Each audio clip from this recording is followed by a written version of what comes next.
আমার মুসলমান ভাইরা রে, এ বন্ধু গভীর মনোযোগ। আল্লাহর একজন বান্দা কোরআনুল কারীম তিনি পড়তে পারতেন না, কিন্তু আল্লাহর কোরআনকে অনেক ভালোবাসতেন। আমার বাজানরা রে, এ মুরব্বি কিরাম বাবাজিরা, গভীর মনোযোগ। হঠাৎ করে ওই ব্যক্তি দুনিয়ায় থেকে বিদায় নিয়েছে, কিন্তু ওই এলাকার মধ্যে এমন কোনো মানুষ নাই যে ওই ব্যক্তিকে দাফন করবে, কাফন করবে, জানাজার নামাজ পড়াবে, এরকম কোনো মানুষ ছিল না। আমার বন্ধুরা রে, ওই ব্যক্তি ছোট্ট দুইটা সন্তান ছিল। ওই সন্তানগুলি এলাকার লোকজনের কাছে গিয়ে বলে, চেয়ারম্যানের কাছে গিয়ে বলে, মেম্বারের কাছে গিয়ে বলে, চাচা যান, আমার আব্বাজান দুনিয়া থেকে বিদায় নিয়েছেন, তাকে দাফন কাফন করেন, তাকে কবরস্থ করেন। আমার বাজানদারে, কিন্তু ওই এলাকার মধ্যে এমন কোনো মানুষ ছিল না যে ওই ব্যক্তিকে দাফন কাফন করবে, এরকম কোনো আলিম ছিল না, এরকম কোনো মানুষ ছিল না যে ওই ব্যক্তির দাফন কাফন করবে। এবার সন্তান দুইটা বৈশা বৈশা কান্না করে হঠাৎ করে নাহমাদুহু ওয়া নুসাল্লি আলা রাসূলিহিল কারীম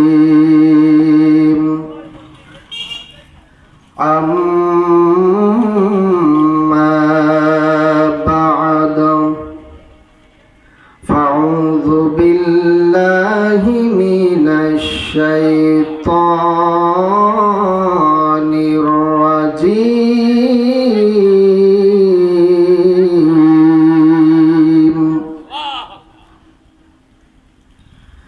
বিসমিল্লাহির রাহমানির রাহিম।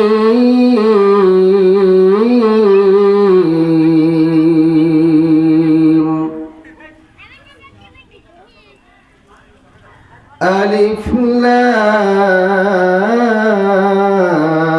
রা।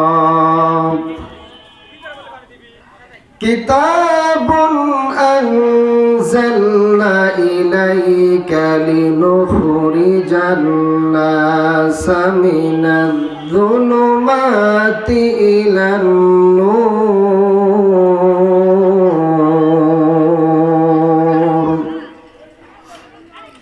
وقال رسول الله صلى الله عليه وسلم خيركم من تعلم القرآن وعلمه.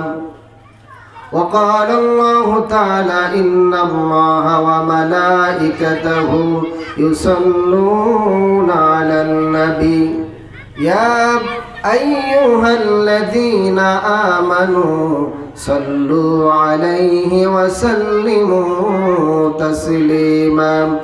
সকলে মুহাব্বতের সঙ্গে দরুদ ইব্রাহিম পড়ি। আল্লাহুম্মা সাল্লি আলা মুহাম্মাদিন ওয়া আলা আলি মুহাম্মাদ কামা সাল্লাইতা আলা ইব্রাহিম ওয়া আলা আলি ইব্রাহিম ইন্নাকা হামিদুম মাজিদ। আল্লাহুম্মা বারিক আলা মুহাম্মাদিন ওয়া আলা আলি মুহাম্মাদ كما باركت على إبراهيم وعلى آل إبراهيم إنك حميد مجيد। মুসলিম মোরা ঘুমিয়ে পড়েছি, ডাকাত ঢুকেছে ঘরে,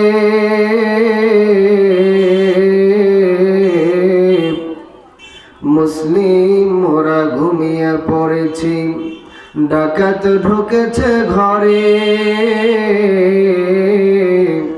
অসতর্কতার কারণে মোদের ঈমান নিয়েছে লুটে।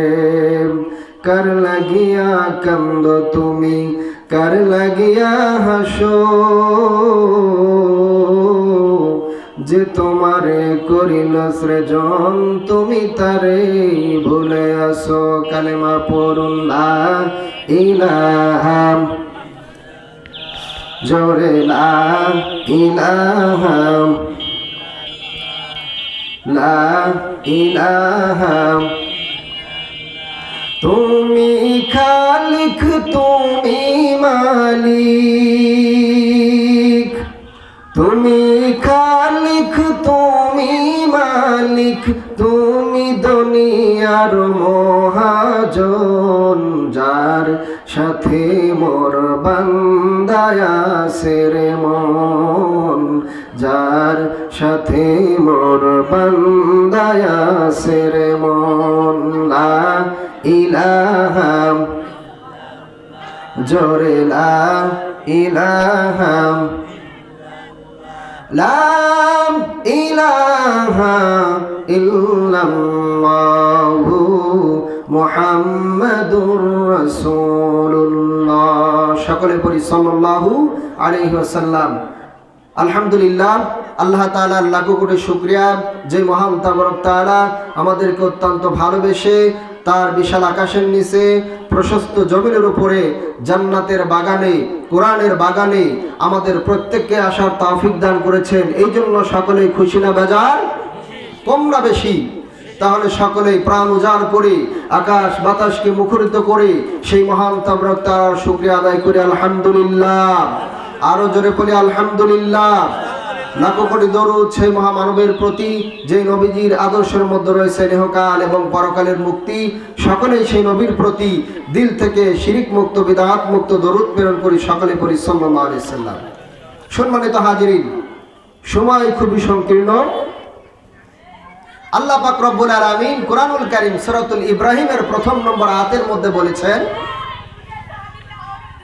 কিতাবুন আনজালনা ইলাইকা লিতুখরিজান নাস মিনাজ যুলুমাতি ইলান নূর। এই আয়াতে কারিমা আমার আপনার নবীর উপরে নাজিল করে আল্লাহ পাক রব্বুল আলামিন আমার আপনার নবীকে ডাক দিয়ে বলে, হে নবী, আমি আপনার উপরে যে কিতাব নাজিল করেছি এই কিতাব মানুষকে অন্ধকারের পথ থেকে আলোর পথের দিকে নিয়ে আসে। সুবহানাল্লাহ। তাহলে কোরআন মানুষকে অন্ধকার পথ থেকে কোন দিকে নিয়ে আসে?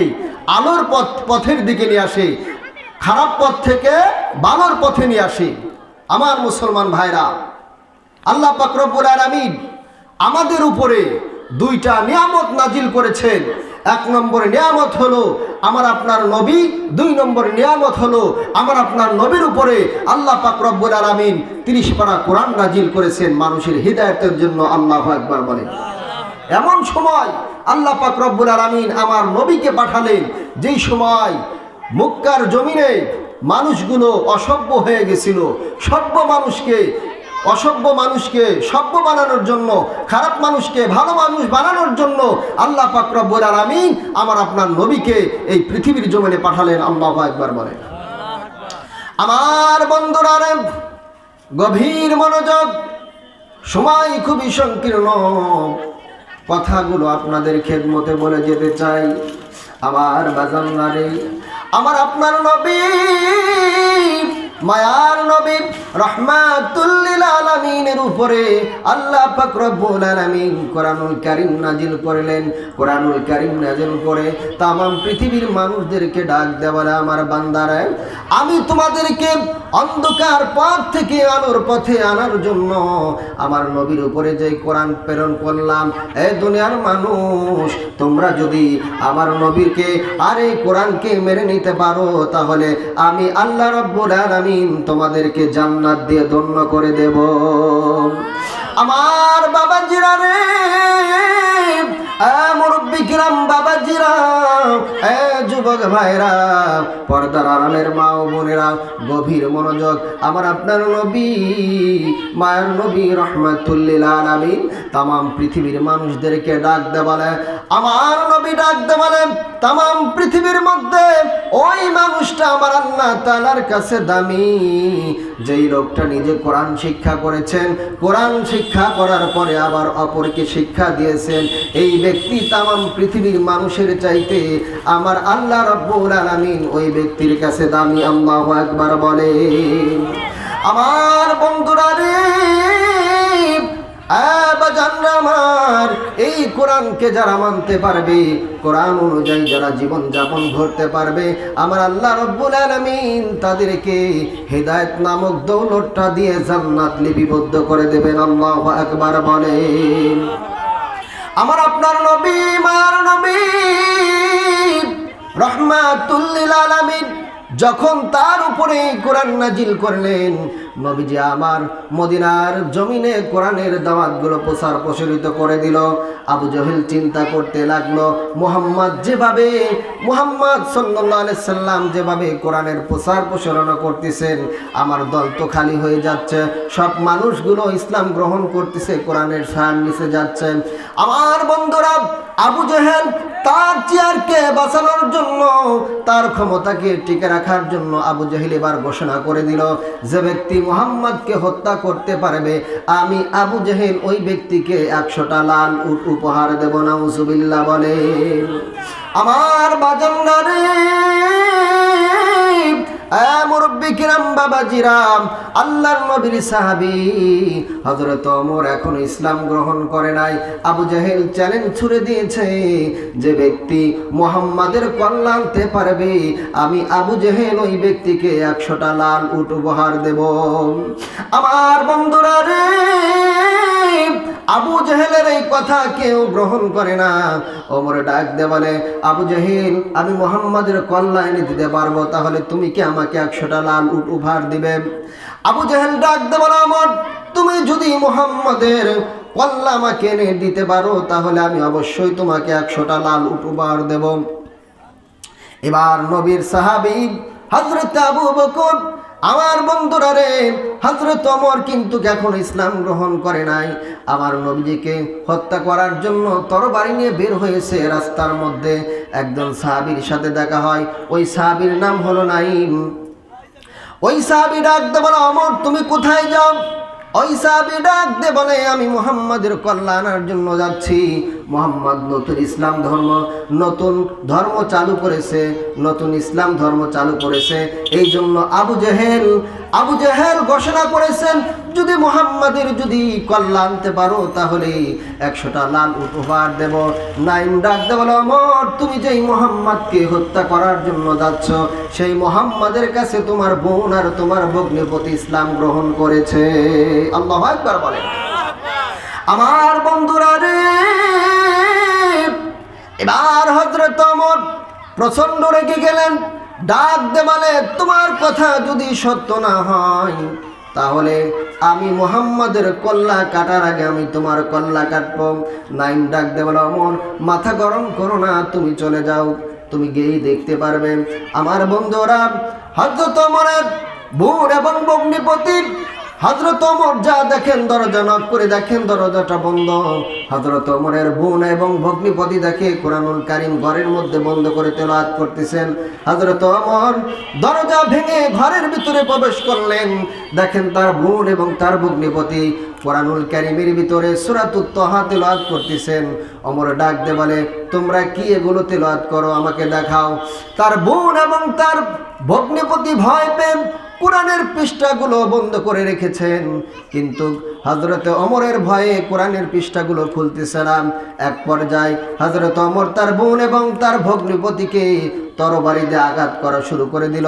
তার বোন ডাক দে বলে, ওমর, তুমি যদি আমাদেরকে এই তরবারি দিয়ে মারতে মারতে দুনিয়ায় থেকে বিদায় করে দাও, তারপরেও আমরা যেই কোরআন মুহাম্মাদের কাছ থেকে শিখেছি, যেই কালেমার মালা গলায় পড়েছি, আমাদের জীবন দেওয়ার জন্য রাজি আছি, কিন্তু আল্লাহর কোরআন ছাড়ার জন্য রাজি নাই। আল্লাহু আকবার বলেন।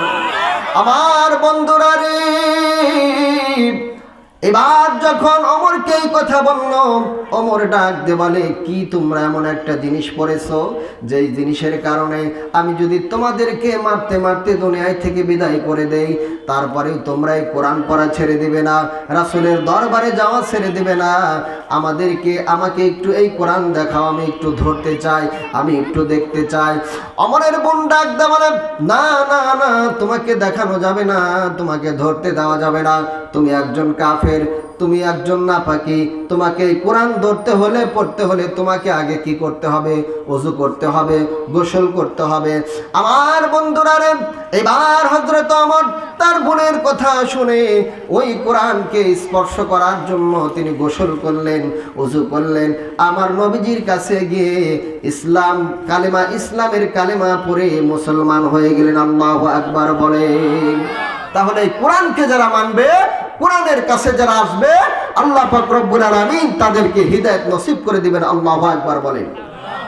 আজ আমাদের সন্তানেরা কোরআন পড়তে পারে না, কত বড় আফসোসের বিষয়। কোরআন সন্তান কোরআন পড়তে পারে না।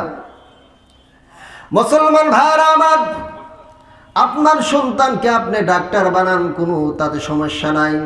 আপনার সন্তানকে আপনি ইঞ্জিনিয়ার বানান, সমস্যা নাই। তবে ডাক্তার ইঞ্জিনিয়ার বানানোর আগে ইমানদার বানানোর দরকার আছে না নাই? অবশ্যই আছে।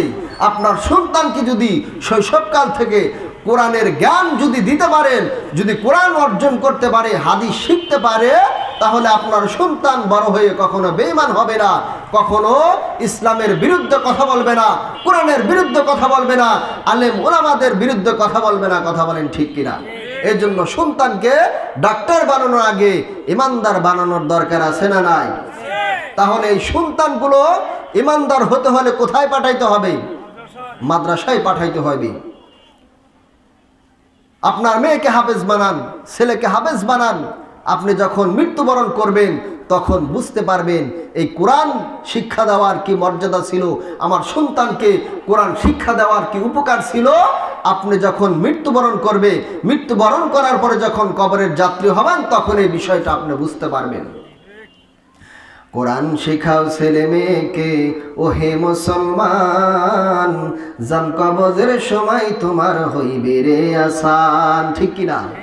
কোরআন শেখাও ছেলে মেয়েকে, ও হে মুসলমান, জান কবজের সময় তোমার হইবে রে আসান। একটি ছেলে হাফেজ হলে পড়বে কোরআন মৃত্যুকালে। ঠিক কিনা? একটি মেয়ে হাফেজ হলে পড়বে কোরআন মৃত্যুকালে। মরদুদ শয়তান ভেঙে যাবে, থাকবে রে ঈমান, জান কবজের সময় তোমার হইবে রে আসান। জান কবজের সময় তোমার হইবে রে আসান।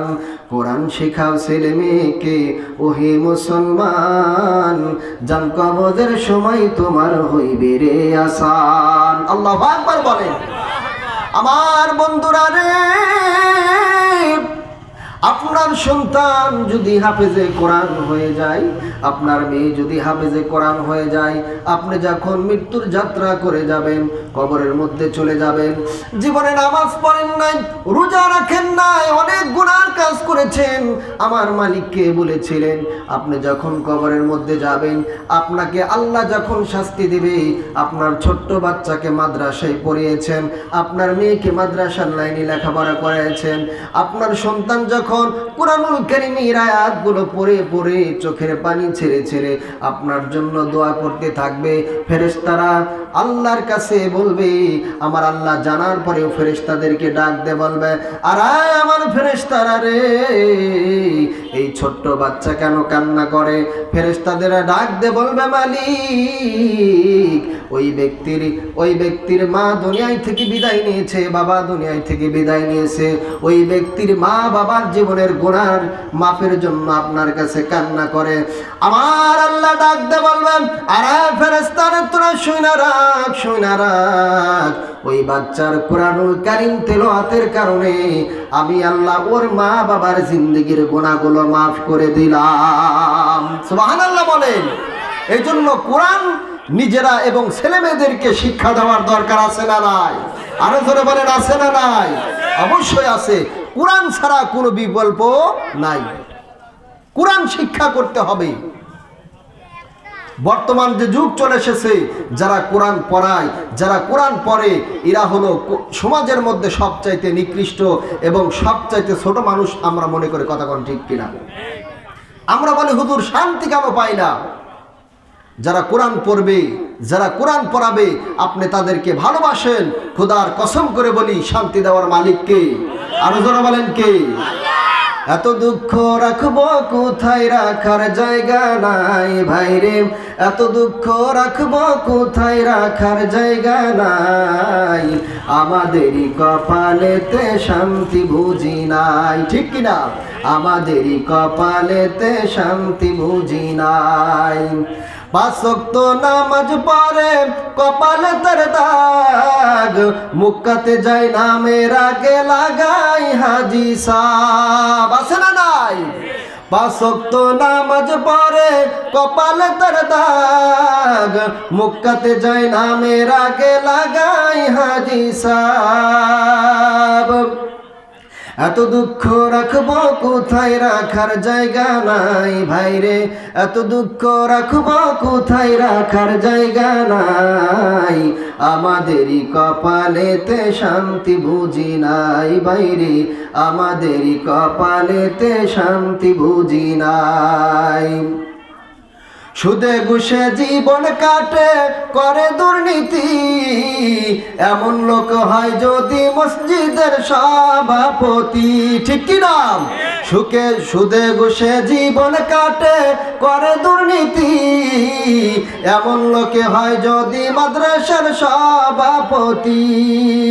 উচিত কথা কইতে গেলে মোল্লার চাকরি নাই ভাইরে, হক কথা কইতে গেলে মোল্লার চাকরি নাই, আমাদেরই কপালেতে শান্তি বুঝি নাই ভাইরে, আমাদেরই কপালেতে শান্তি বুঝি নাই। এত দুঃখ রাখবো কোথায় রাখার জায়গা নাই ভাইরে, এত দুঃখ রাখবো কোথায় রাখার জায়গা নাই, আমাদেরই কপালেতে শান্তি বুঝি নাই ভাইরে, আমাদেরই কপালেতে শান্তি বুঝি নাই, ঠিক কিনা বলেন? এই জন্য মাদ্রাসায় যারা পড়বে, মাদ্রাসায় যারা পড়াবে, তাদের সাথে সুসম্পর্ক রাখতে হবে। তাদের সাথে সুসম্পর্ক রাখলে খুশি হবেন কে? আরো যারা বলেন কে? কোরআনকে ভালোবাসার কারণেও আল্লাহ পাক রব্বুল আলামিন অনেকের জীবনটাকে পরিবর্তন করে দিয়েছেন। সুবহানাল্লাহ বলেন। আল্লাহর একজন বান্দা, একটা ঘটনা আপনাদেরকে বলি। আল্লাহর একজন বান্দা, তিনি কোরআন পড়তে পারতেন না, কিন্তু কোরআনকে খুবই মুহাব্বত করতেন। কোরআনকে মুহাব্বত করতেন, সারাদিন তিনি পরিশ্রম করে এসে রাতের বেলায় ওযু করে কোরআনকে মুহাব্বত করতেন, কোরআনকে ভালোবাসতেন। হঠাৎ করে ওই ব্যক্তি দুনিয়া থেকে বিদায় নিয়েছেন। আমার মুসলমান ভাইরা রে, এ বন্ধু গভীর মনোযোগ, আল্লাহর একজন বান্দা কোরআনুল কারীম তিনি পড়তে পারতেন না, কিন্তু আল্লাহর কোরআনকে অনেক ভালোবাসতেন। আমার বাজানরা রে, এ মুরব্বি কিরাম বাবাজিরা, গভীর মনোযোগ। হঠাৎ করে ওই ব্যক্তি দুনিয়া থেকে বিদায় নিয়েছে, কিন্তু ওই এলাকার মধ্যে এমন কোনো মানুষ নাই যে ওই ব্যক্তিকে দাফন করবে, কাফন করবে, জানাজার নামাজ পড়াবে, এরকম কোনো মানুষ ছিল না। আমার বন্ধুরা রে, ওই ব্যক্তি ছোট্ট দুইটা সন্তান ছিল। ওই সন্তানগুলি এলাকার লোকজনের কাছে গিয়ে বলে, চেয়ারম্যানের কাছে গিয়ে বলে, মেম্বারের কাছে গিয়ে বলে, চাচা যান, আমার আব্বাজান দুনিয়া থেকে বিদায় নিয়েছেন, তাকে দাফন কাফন করেন, তাকে কবরস্থ করেন। আমার বাজানদারে, কিন্তু ওই এলাকার মধ্যে এমন কোনো মানুষ ছিল না যে ওই ব্যক্তিকে দাফন কাফন করবে, এরকম কোনো আলিম ছিল না, এরকম কোনো মানুষ ছিল না যে ওই ব্যক্তির দাফন কাফন করবে। এবার সন্তান দুইটা বৈশা বৈশা কান্না করে, হঠাৎ করে একজন ব্যক্তি সাইকেল দাবড়ে পাশের গ্রাম থেকে ওইখান দিয়ে অতিক্রম করেন। ওই দুইটা বাচ্চাকে জিজ্ঞাসা করেন, ও বাবা, তোমরা কান্না করো কেন? বলে, আমাদের বাবা দুনিয়া থেকে বিদায় নিয়েছে, কিন্তু তাদেরকে দাফন কাফন করবে এরকম কোনো মানুষ নাই। ওই লোকটি মাদ্রাসার ছাত্র ছিল, মাদ্রাসায় কিছুদিন লেখাপড়া করেছে, তখন ওই ব্যক্তিকে দাফন করেছেন। কাফন করার পরে, জানাজার নামাজ পড়ার পরে ব্যক্তিকে যখন কবরস্থ করেছে, কবরস্থ করার পরে আমার বন্ধুরা, ওই ব্যক্তির পকেটের ভিতরে ওই ব্যক্তির চাকরির সার্টিফিকেট এবং কিছু কাগজপত্র ছিল। আমার বাজানদারে, ওই ব্যক্তিকে দাফন কাফন করে ওই ব্যক্তি যখন বাড়িতে চলে আসছে, বাড়িতে আসার পরে দেখে ওই ব্যক্তির প্রয়োজনীয় কাগজপত্র নাই। এবার ওই ব্যক্তি তখন মনে মনে ভাবলেন যে আমি অমুক ব্যক্তিদের দাফন করে কবরের মধ্যে রাখছি, হয়তো আমার কাগজগুলো কবরের মধ্যে পড়ে গেছে। আমার বন্ধুরা রে, ওই ব্যক্তি একজন আলেমের সাথে পরামর্শ করে বললেন, আমার প্রয়োজনীয় কাগজপত্র কবরের মধ্যে পড়ে গেছে, আমি কি ওটা এখন থেকে আনতে পারবো? ওই ইমাম সাহেব বললেন, যেহেতু অল্প সময় কবরস্থ করা হয়েছে, তাহলে তুমি কবর থেকে ওগুলো বের করতে পারো। আমার বন্ধুরা রে, এবার যখন ওই ব্যক্তি একটা দুইটা বাঁশ উঠালেন, তখন তিনি লক্ষ্য করে দেখেন কবরটা অনেক প্রশস্ত হয়ে গেছে, অনেক বড় হয়ে গেছে। ওই কবরের ভিতরে আল্লাহ পাক রব্বুল আলামিন তাকে অনেক সুখ শান্তি দিয়েছেন। চিল্লা বলেন সুবহানাল্লাহ। আমার বন্ধুরা, ওই ব্যক্তি দৃশ্য দেখিয়া বাড়িতে চলে আসে, তার স্ত্রীকে জিজ্ঞাসা করলো, আপনার স্বামী দুনিয়ার জমিনে এমন কি আমল করেছে যার কারণে ওই ব্যক্তি মৃত্যুবরণ করার সাথে সাথে আল্লাহ রব্বুল আলামিন তার কবরটাকে জান্নাতের বাগান বানিয়ে দিয়েছেন। আমার বন্ধুরা, ওই স্ত্রী ডাকতে বলেন, আমার স্বামী এমন কোন আমল করে নাই। ওই দুইটা বাচ্চা ডাকতে বলেন, আমার আব্বা জান একটা আমল করতো, কি যেন একটা কিতাব পড়তো, সারাদিন পরিশ্রম করেছে, রাতের বেলায় ওযু করে কি যেন একটা কিতাব পড়তো। ওই দুইটা বাচ্চা বলতে পারতেছে না। ওই লোকটি ঘরের মধ্যে লক্ষ্য করে দেখেন, যা দেখে তাকের উপরে কোরআনুল কারীম। ওই ব্যক্তি কোরআন পড়তে পারতো না, শুধু কোরআনের আয়াতের উপরে হাতের ইশারাগুলো বলাইতেন। এই কোরআনকে ভালোবাসার কারণে আল্লাহ রাব্বুল আলামিন ওই ব্যক্তিকে জান্নাত দিয়ে দিয়েছে। সুবহানাল্লাহ বলেন। এই জন্য আমরা কোরআনকে ভালোবাসবো। আমরা যারা কোরআন পড়তে পারি না, যারা কোরআন পড়ে তাদেরকে ভালোবাসবো, তাদেরকে সাহায্য সহযোগিতা করব। আল্লাহ পাক রব্বুল আলামিন কোরআন পড়ার কারণে, ভালোবাসার কারণে আমার আপনার জীবনের গুনাহ মাফ করে দিতে পারেন। আল্লাহ পাক রব্বুল আলামিন সেই তৌফিক আমাদের দান করুন। সকলে বলে আমিন।